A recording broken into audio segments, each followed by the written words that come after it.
जिशान भाई एक आधा मिनट का कलाम पेश करेंगे। जिशान भाई जो पहले भी आपके बीच में रूबरू हो चुके, आधा मिनट प्लीज।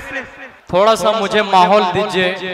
मैं एक बार फिर से मुबारकबादी पेश करता हूँ हक की आवाज की जो चेयरमैन है सज्जाद साहब को, उनकी पूरी टीम को। मैं 4 मिसरे पढ़ता हूँ, थोड़ा सा माहौल बनाता हूँ। एक बार जोरदार तालियां बजा के मुझे इजाजत दीजिए।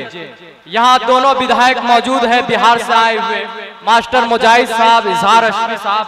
दुआएं जाते हुए 4 मिसरे पढ़ता हूँ। भटके हुए इंसान को, भटके हुए इंसान को इंसान बना दे, भटके हुए इंसान को इंसान बना दे, भटके हुए इंसान को इंसान बना दे। एक बार जोरदार तालियां बजाएं। भटके हुए इंसान को इंसान बना दे,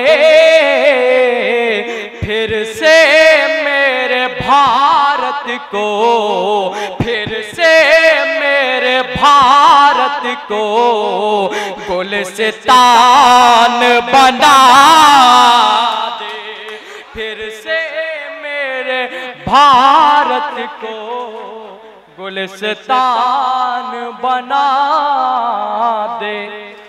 कुछ लोग हवा में जहर घोल रहे